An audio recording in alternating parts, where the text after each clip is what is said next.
Welcome back to FiddleUP. I'm Emerald Ray, and today we're going to be talking about building a fan base.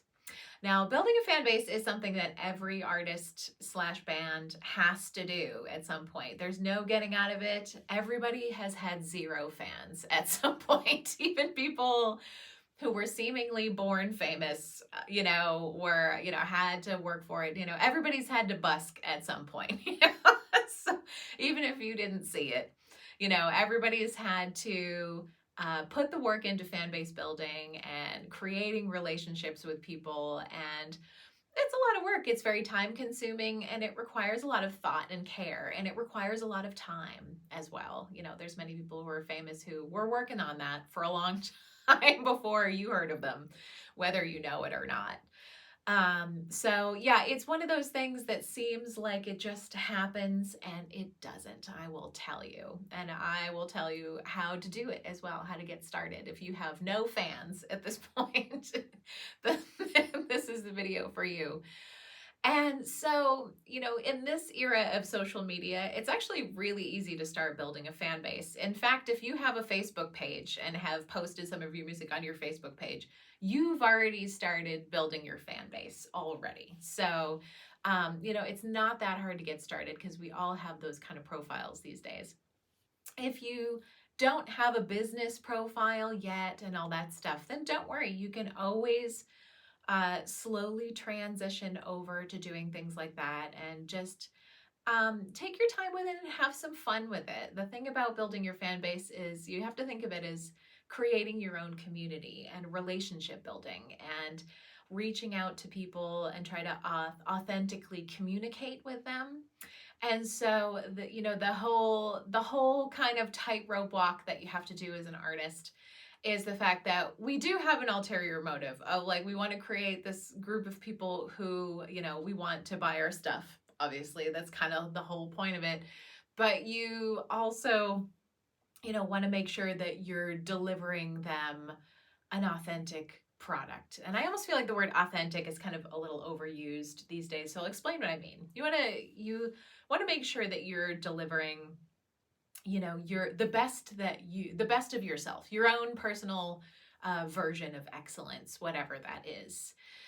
So authenticity is just basically having the comfort with yourself, with the music that you're making, and the fiddle playing that you're doing, and how you're presenting that. Just having confidence with that, it is going to be a measure of authenticity all by itself. And people are really drawn to that. They really are. They really, one thing that I wish everybody knew, especially getting started off, is that your fans are there to support you. They really are. They're really the people who come to watch you play, and the people who come to your shows repeatedly, your family members who always show up at your gigs. These people are there for you. They are there if you fall down. They are really there to be there with you. They're there to support you. That's what they want to do. I mean, when you think about when you go to a gig that your favorite artist is playing at, you're there to support that artist, and support them on their journey, on their and their life that they're creating out of making music. And you want to be there and just be part of it, right? So when people come to your gigs, they're thinking the same thing. And so you want to think about it as a symbiotic relationship, like I'm giving you something and you're giving me all that support, and emotional support and financial support and all that kind of thing. So if you think about it like a reciprocal win-win situation, then there's kind of nowhere that you can go wrong, because if you're attacking it like that, you're going to be wanting to give more than anything. So if you're just focusing on being a giver and giving of yourself and telling your story, and there's no way you can go wrong with that. There really isn't. The more you just kind of settle into yourself and be confident with what you're doing, the more that will just shine through. Trust me. So, I hope that allays any fears people have of getting started with this, because that really is the most important thing.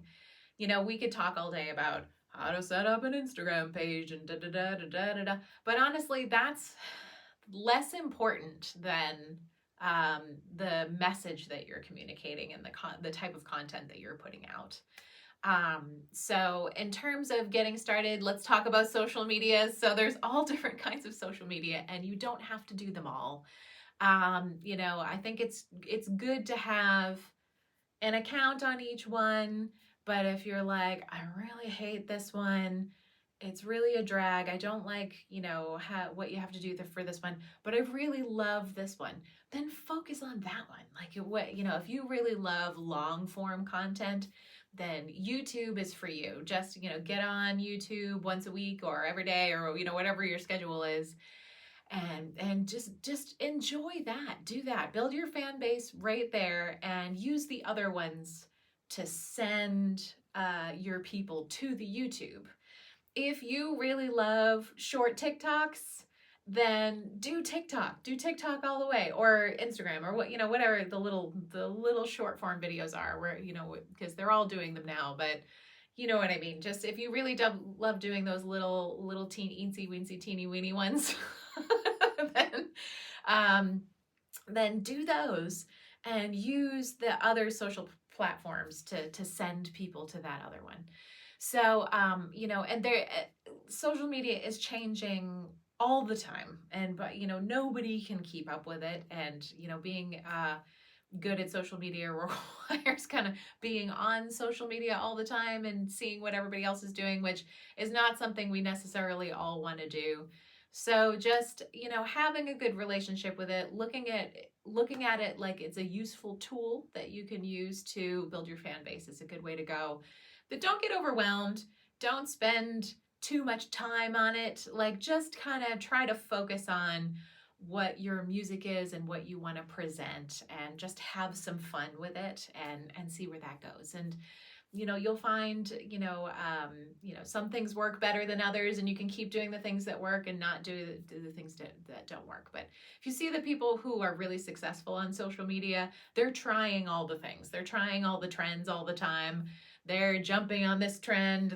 So if that is something that you enjoy, go for it. If you're kind of a more slow and steady, wins the race kind of person, then just develop your social media strategy, in a way that makes sense to you and your personality and your brand and all of that stuff. Because it's at the end of the day, you want this to make sense for who you are as a person and as an artist.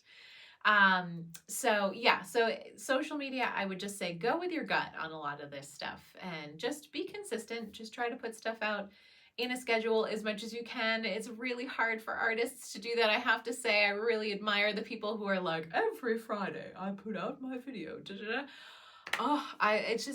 It's actually so difficult to do that as an artist when you're like on the road, and then this week you have a project that's taking up your entire brain space, and just artist life is so chaotic, and today you have a zillion emails, and today, so those people that are just really like, I'm on my social media schedule, kudos to you. Like, I really I want to be you when I grow up. I really do. I really do. It's just so hard.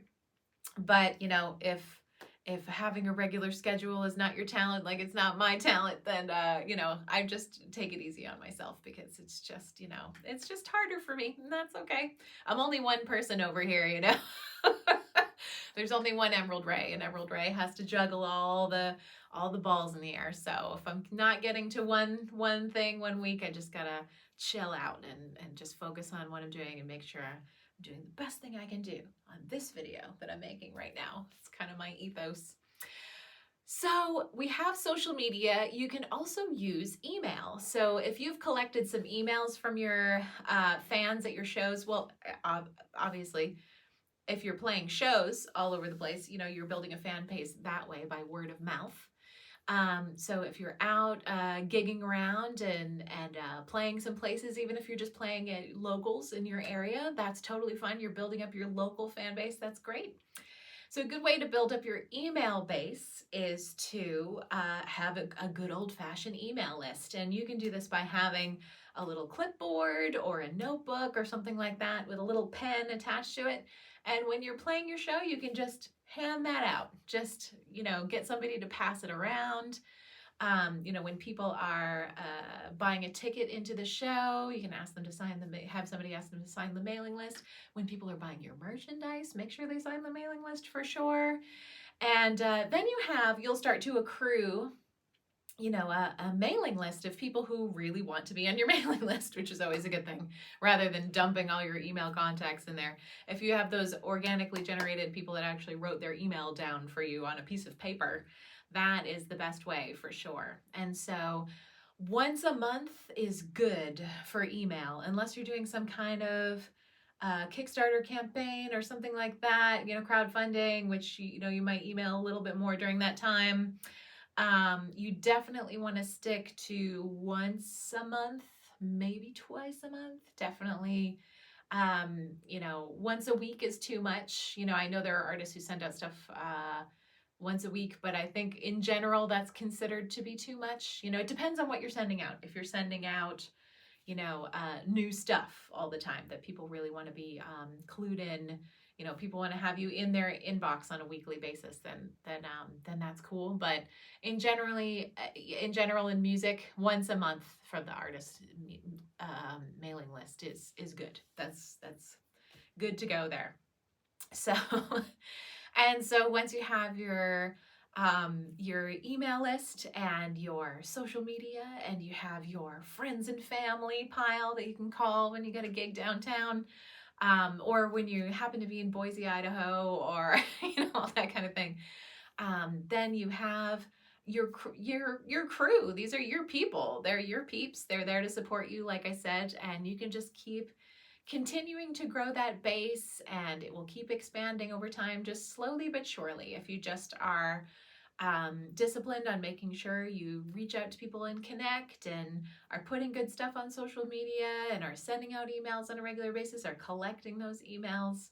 Then your fan base will just grow and grow and grow, like a beautiful garden. So I hope you enjoyed this video. I hope you've learned some things today, and I will see you in the next video.